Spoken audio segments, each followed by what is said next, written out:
Doctor Tenneti సుధ గారు రాసినటువంటి కథలు. ఈ కథలకి అభినందనలు తెలిపింది హాస్యబ్రహ్మ డాక్టర్ బ్రహ్మానందం గారు.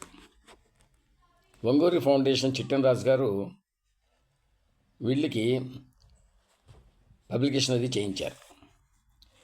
ఈ కథల్లోంచి ఒక కథ చదువుతున్న Subrahmanya Bhaskar Dev, high court advocate and movie artist. ఇది ఓ లాటరీ కథ. కథ పేరే ఇది ఓ లాటరీ కథ. Congratulations, won the lottery worth 2 lakhs.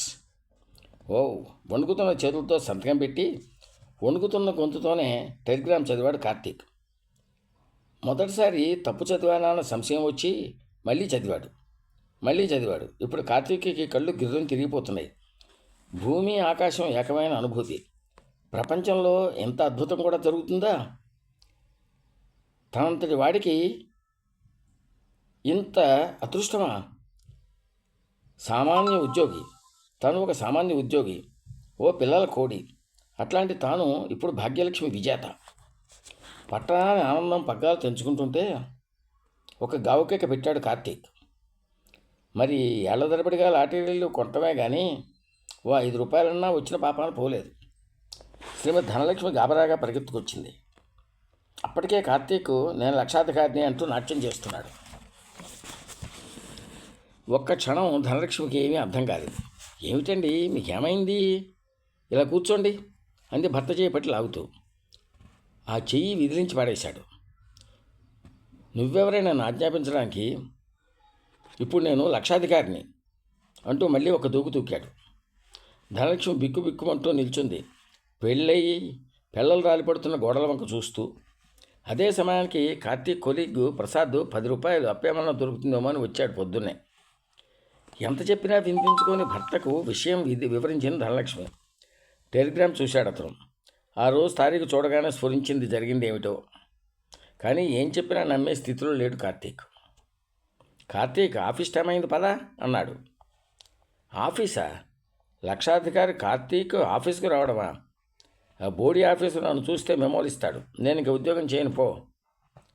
వాడి ముందు చేతులు కట్టుకుని నిలుచుకోవాల్సిన అవసరం నాకు లేదు. అసలు నేను ఎవరితోనూ మాట్లాడను అన్నాడు. ఆఫీసర్ గారు నీకు కంగ్రాచులేషన్స్ చెబుతారట, రమ్మన్నారు. అయితే ట్యాక్సీ పిలువు.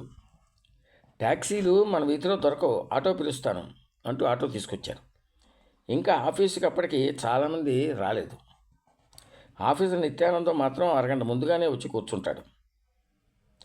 ఆటో దిగి లోపలికి వెళ్ళిన తర్వాత లాటరీ టెలిగ్రామ్ గురించి ఆయనతో చెప్పి అనుభవజ్ఞుడైన ఆయనకి ఇతనితో ఎలా ప్రవర్తించాలో సూటిగా చెప్పి బయటకు వచ్చి కార్తీక్ లోపలికి పంపించారు.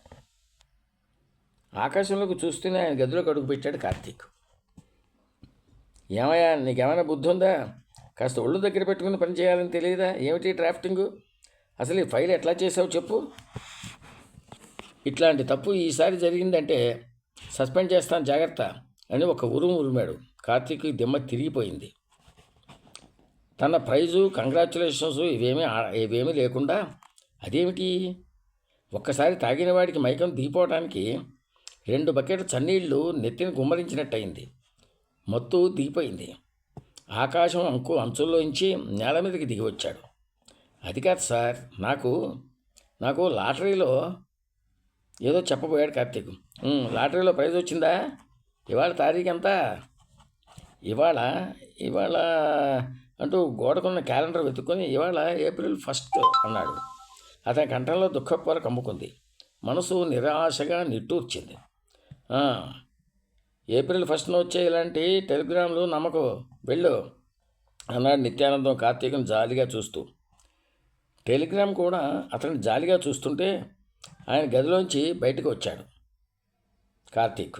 అప్పటికి అతని మత్తు పూర్తిగా వదిలిపోయింది. ఇదండి కథ. ఆంధ్రప్రభ సచిత్ర వారపత్రిక 4/9/1985 ఈ కథ ప్రింట్ అయింది, పబ్లిష్ అయింది. ఇది బాగుంది కదా కథ. ఓకే అండి.